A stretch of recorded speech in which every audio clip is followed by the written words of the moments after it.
जय श्री कल की माधव, जय श्री जगन्नाथ। मैं हूँ आपका अपना भाई, बंधु, मित्र, सखा और कल की भगवान का एक तुच्छ सेवक।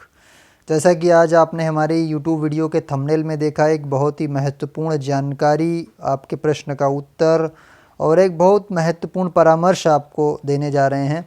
देखिए, कई दिनों से जो है, जब से काशीनाथ मिश्रा जी का केस एक्सपोज़ हुआ है और उन पर जो पुलिस की कार्रवाई वगैरह हुई है, तब से बहुत सारे जो है उनके फॉलोअर भी ये क्वेश्चन कर रहे थे। इससे पहले तमाम जो फर्जीवाबाज जो जो कानूनी कार्रवाई का शिकार हो गए या जो फेक कल्कि थे उनको एक्सपोज किया गया, उनसे टूटे हुए जो भक्त थे उनके भी काफ़ी सारे क्वेश्चंस थे कि अब हम उन लोगों से निकल के, फर्जी बाबाओं से, फेक कल्कि से, काशीनाथ मिश्रा जी द्वारा अब हम उनसे निकल के ठगा हुआ महसूस कर रहे हैं। तो अब हमें क्या साधना करना चाहिए, वो ये क्वेश्चन लगातार हमसे करते रहे हैं। तो आज इस क्वेश्चन का आंसर भी देंगे और एक क्वेश्चन का आंसर और भी देंगे कि क्या जो काशीनाथ मिश्रा जी द्वारा दी गई त्रिसंध्या और माधव नाम जो था, उसका जाप करने वाले ही बचेंगे महाविनाश में। 33 करोड़ लोग वही होंगे जो त्रिसंध्या और माधव नाम का जो है करेंगे, जाप करेंगे, उसके अलावा कोई नहीं बचेगा। तो ये दोनों प्रश्न आज इसमें लेंगे। बहुत महत्वपूर्ण वीडियो होने जा रही है। साधना पद्धति आपको आज मिलेगी। वो लोग जो पूछ रहे थे कि मैं भगवान के दर्शन करना चाह रहा हूँ, तो दर्शन करने के लिए मैंने क्या साधना पद्धति अपनाई थी, इससे मुझे भगवान कल्कि के स्वप्न में दर्शन हुए। अभी फेस टू फेस नहीं हुआ है, लेकिन स्वप्न में मुझे दर्शन हो चुके। तो मैंने क्या साधना पद्धति अपनाई, वो भी मैं आपको आज बताऊंगा। तो सबसे पहले बात करते हैं पहले प्रश्न की कि जो फर्जी बाबा, फेक कल्कि और काशीनाथ जी के ठगे हुए शिष्य जो महसूस कर रहे हैं और वो साधना पूछ रहे हैं, तो क्या साधना होना चाहिए। देखिए, सबसे पहली बात तो साधना हमारे वेद और शास्त्र, इससे पहले मैंने वीडियो बनाई थी साधना पद्धति को लेकर, डिटेल में आप वो भी देख सकते हैं। आज संक्षिप्त में थोड़ी सी बात करेंगे। सबसे पहली बात यह कि हमारे शास्त्रों में, वेदों में, पुराणों में, सब में सर्वमान्य जो मंत्र है, जो सारे वेद पुराण श्रुतियाँ जिसको पूरी तरह सर्वमान्य करती हैं, वो है ओम नाम। और ओम नाम एक ऐसा मंत्र है जो ब्रह्म एकाक्षर मंत्र भी है। और ब्रह्म एकाक्षर मंत्र का मतलब ये होता है कि आपकी परीक्षा जब होगी, भविष्य मालिका ऐसा कहती है, तो आपकी ब्रह्म एकाक्षर मंत्र की ही परीक्षा होगी। इसलिए ओम नाम बहुत ही महत्वपूर्ण है। गीता में भी भगवान श्री कृष्ण ने कहा, ओम इत्येकाक्षरम माम ब्रह्म व्यवहार मनुस्मरण यह प्रयातयन्देहम सयाति परमाम गतिम।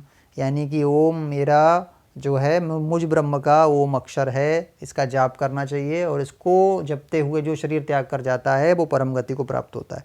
तो सबसे पहली बात, ओम बहुत महत्वपूर्ण है और जपना ही चाहिए भगवान श्री कृष्ण के अनुसार।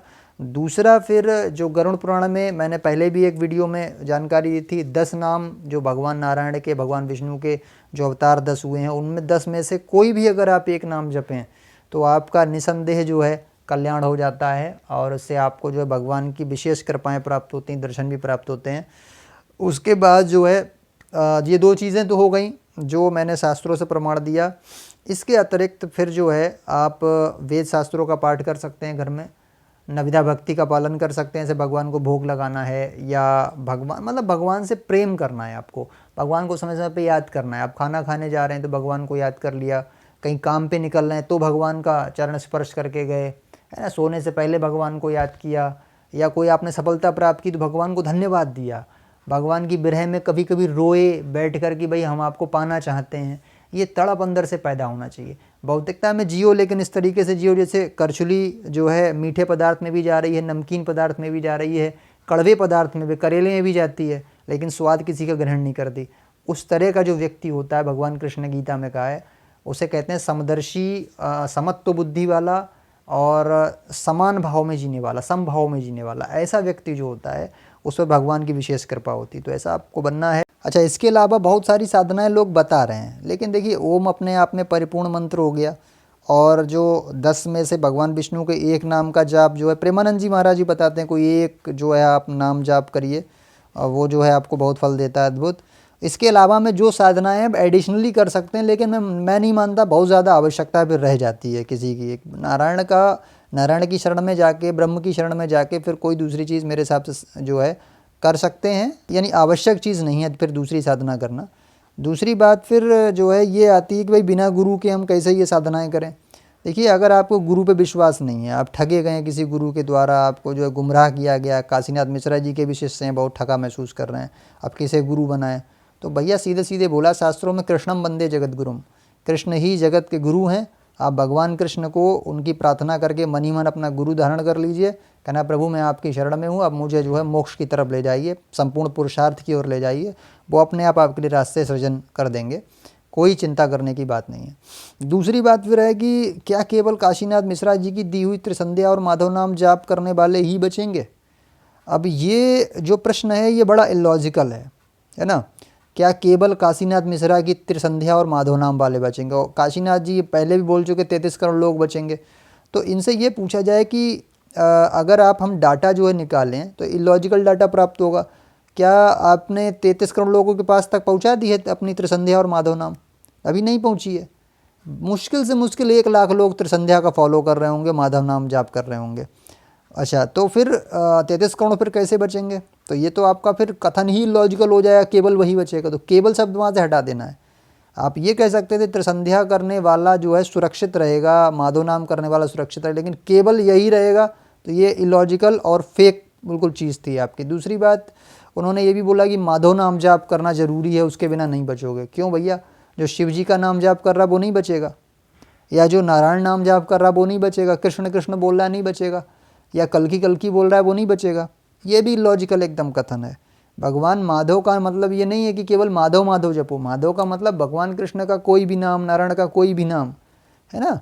तो ये सारी चीज़ें हैं। तो ऐसा बिल्कुल नहीं, ये सब जो है फॉल्सहुड है, झूठ है एक परोसा हुआ। इसको अपने मन से बाहर निकाल दीजिए। भय केवल बनाने के लिए और हमसे जुड़े, यानी हम ही ठेकेदार हैं। ये ठेकेदारी व्यवस्था वाला सब सिस्टम था, वो एक्सपोज हो चुका है पूरी तरीके से, सब खुलासा हो चुका। तो आप लोग जो है असली जो है मार्ग की ओर जाइए। देखिए भैया, खुद गीता पढ़िए, गीता में आपको सीधे सीधे मिल जाएगा ओम नाम का जाप करने के लिए। वेद पढ़ेंगे, वहाँ भी आपको ओम नाम का जाप जो निर्देशित किया जा रहा है। गरुड़ पुराण में भगवान नारायण के 10 में से एक नाम बताए जा रहे हैं। गीता में ये भी कहा जा रहा है एकादश रुद्रों में शिव मैं हूँ, भगवान नारायण कह रहे हैं। तो ये सब चीज़ें आपको वहाँ से जानकारी मिल जाएगी, तो आप फेक लोगों में फंसेंगे ही नहीं। हिंदू धर्म में हमारे यही तो होता है, हम लोग वेद शास्त्रों को पढ़ते ही नहीं हैं, फिर फेक बाबाओं के और फेक जो इन लोगों के चक्कर में पड़ जाते हैं। अच्छा, आप कोई भी साधना करें, उसमें सबसे बड़ी चीज़ ये कर्म सुधार आवश्यक है। कर्म सुधार और भगवान में पूरा समर्पण आवश्यक है। जैसे अगर दुख भी आ जाए तो ये नहीं हम डामाडोल हो गए। भाई बहुत बड़ा दुख आ रहा है तो बात अलग है, जैसे भूखे रहना पड़ जाए, या बहुत कोई मतलब कोई शारीरिक आपदा ऐसी आ गई कि हम अब सही नहीं हो सकते हैं, इसमें तुम भगवान को ब्लेम कर भी सकते हैं, उनसे कह भी सकते हैं, वो हमारे पिता हैं। पिता से संतान हमेशा ब्लेम भी कर लेती है, लड़ झगड़ के भी मांग लेती है। लेकिन अगर नॉर्मल छोटा मोटा संकट आ रहा है, आपको रोटी कपड़ा मकान मिल रहा है, फिर भी आप भगवान पे बकवास कर रहे हो, तो ये अच्छी बात नहीं होती है। समर्पण रखना पड़ता है, भगवान के ऊपर विश्वास रखना पड़ता है। कुछ काम थोड़ा देरी से बनते हैं, तो ये चीज़ें हैं। लेकिन जो है आपको समर्पण, श्रद्धा, विश्वास सब बना के रखना पड़ेगा, तब भक्ति आपकी फलीभूत होती है। कोई भी आप साधना करें फलीभूत तभी होगी। और कर्म सुधार बहुत अनिवार्य है, जैसे मांसाहार का त्याग करना, शराब का त्याग करना, धूम्रपान का त्याग करना, पर स्त्री गमन नहीं करना, है ना। या ये जैसे हम लोग करते हैं ना, बहुत ज़्यादा जब जो है किसी के ऊपर जो है गाली गलौज कर देना, या अपशब्द कह देना, या मनवाड़ी कर्म से किसी को कष्ट पहुंचा देना, किसी गरीब का हक मार लेना, मिलावटखोरी कर देना, रिश्वतखोरी कर लेना, किसी का अधिकार जो है हनन कर लेना, अपने भाई का हिस्सा मार लेना, इन सब से बचना ये बड़े गंदे काम है, और इसलिए साधनाएं फल नहीं देती हैं। फिर हम जो है मुल्लाओं की दरगाहों पे जाने की कोशिश करते हैं, हम जो है पादरियों के यहाँ मिशनरीज में जाने की कोशिश करते हैं। सनातनी यही तो कर रहा है। तो इन सब से अगर बचोगे तभी तो भगवान जो है फल देगा। लेकिन क्या होता है भाई, अब हमारे यहाँ ये तोड़े इसीलिए जा रहे हैं। देखिए आप मिशनरीज में क्या करते हैं कि आप हमारे उसमें आ जाओ, हम आपसे अपनी लड़की की शादी करवा रहे हैं, और हम आपको पैसा दे रहे हैं, हम आपके हॉस्पिटल में या कॉलेज में जॉब लगवा रहे हैं, कॉन्वेंट में। हमारे लोग चले जाते हैं, लेकिन वो ये नहीं समझते, और उनको ये बताया जाता है कि देखो हमारे प्रभु ने तुम्हें दिया है, उनके प्रभु ने नहीं दिया है। एक प्रोपोगेंडा है तुम्हें तुम्हारे धर्म से तोड़ने का। तो सच साधना कभी की नहीं, अपने वेद शास्त्रों को पढ़ा नहीं, तो इसीलिए फिर हिंदू गुमराह होता है। और ये फेक बाबाओं ने तो इतने बेचारे, अब आप बताओ, काशीनाथ मिश्रा जी हो गए, या जो भी फेक इससे पहले जो बाबा लोग थे, इनके जो चेले बेचारे टूटेंगे, ये कहाँ जाएंगे? ये सब नास्तिक बनेंगे नहीं बनेंगे? तो ये नहीं करना है, आप लोगों को नास्तिक नहीं बनना है। मैंने आज आप लोगों के लिए वीडियो विशेषकर बनाई, जिससे आपका विश्वास, आस्था भगवान में दृढ़ हो, आपको सही रास्ता मिले। बाकी भाई भगवान जाने, भगवान की शरण में आप रहो, सही रास्ता वो भी आपको बताएंगे। मैं तो केवल उनका एक जो है शिष्य हूँ, दास हूँ। मैंने अपनी ये रिस्पॉन्सिबिलिटी समझी तो आप लोगों के लिए वीडियो बनाई। देखिए हमने 10,000 सब्सक्राइबर का एक लक्ष्य निर्धारित किया है, और सही बताऊँ तो लोग बोलते हैं कोई यूट्यूब से कमाई वाली बात बोलते हैं। देखिए यूट्यूब से कोई कमाई नहीं होती, मैं आपको सच्चाई बता रहा हूँ। अब जैसे हम लोगों का जो कल्की भगवान के जो जितने चैनल हैं आपने देखा होगा, सब ने 6,000 7,000 सब्सक्राइबर ले लेके 15-15 हज़ार ले लेके बंद कर दिए चैनल, या वो बना नहीं रहे वीडियो। क्यों नहीं बना रहे हैं आप जानते हैं? उसमें मेहनत ही लगती है, कुछ मिलता नहीं है। आप सोच रहे हो बहुत ज़्यादा इसमें कमाई हो जा रही है। देखिए 15 से 20 रुपये पर 1000 व्यूज़ पे आप दे रहा है यूट्यूब, जो डिवोशनल जो चैनल्स हैं, जो भक्ति वाले चैनल्स हैं। बाकी टेक्निकल में तो कमाई है भाई, टेक्निकल चैनल आप खोल लीजिए, बहुत कमाई देगा आपको, लगभग आधा $1 या उससे ज़्यादा तक देता है, कभी कभार 50-60 रुपये तक देता है। लेकिन इसमें कुछ नहीं है। तो इतना तो आप मंदिर में प्रसाद चढ़ा देंगे जाके, मेहनत भी करेंगे आप, जो अपना टाइम भी देंगे, तो ये एक परमार्थ का कार्य है, बहुत ज़्यादा इसमें कुछ होता नहीं है। और दूसरी बात ये कि हमने जो 10,000 सब्सक्राइबर का टारगेट बनाया है भाई, मुझे क्या लगता है, मुझे ये लगता है कि मेरे भाई हैं कल्की भगवान के, और मैं तो ये सोच के बैठा हूँ कि एक जब न्यूक्लियर वॉर पहला होगा, यानी बम ब्लास्ट होगा, तब मैं सब कुछ छोड़ के भगवान की, फिर जैसे उमेश भाई कर रहे हैं ना अभी गली गली प्रचार, भाई से फिर निकल पड़ूंगा, सब लेके अपना पंपलेट वगैरह छपवा के, भाई कल्की भगवान आने वाले हैं, इस तरह से आप अपना शाकाहारी होइए और इस तरीके की साधना कीजिए, मैं सब ये बांटा करूँगा।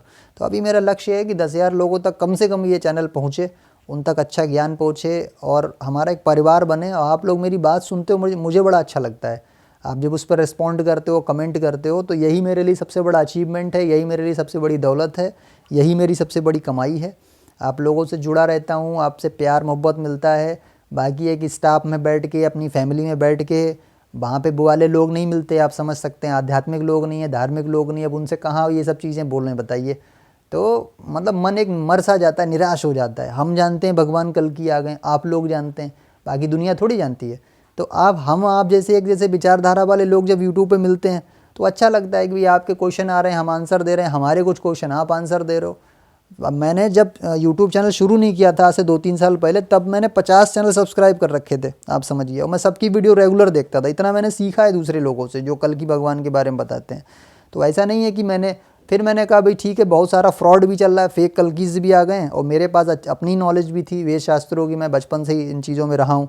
तो मैंने कहा ठीक है, नॉलेज स्प्रेड करेंगे, भगवान कल्की के बारे में जोड़ेंगे लोगों को, तो इसलिए आ गए हैं, ठीक है। और बाकी जो भगवान की इच्छा होती है वही प्रेरणा करते हैं। तो जुड़े रहिए हमारे चैनल के साथ, हमारा जो टारगेट है, लक्ष्य है, उसको ही पूरा कराइए। और आप लोग हमारा सब परिवार हैं, हम लोग सब कल्की भगवान के बच्चे हैं, ऐसा मानकर जो भी मुझसे भूल चूक हो जाती है उसके लिए बहुत बहुत क्षमा चाहूँगा। और मिलते हैं अगली वीडियो में। वीडियो कैसी लगी अवश्य बताएं, अपने अपने आराध्य का नाम कमेंट बॉक्स में अवश्य लिखें, वीडियो को लाइक करें, शेयर करें, अन्य लोगों तक पहुंचाएं। बहुत सारे बेचारे भूले भटके हमारे भाई हैं, उनको ही पहुंचे ये वीडियो। और चैनल पर नए हैं तो सब्सक्राइब कर लीजिए। जय श्री माधव, जय श्री कल्की, जय श्री जगन्नाथ, जय श्री सत्यनारायण।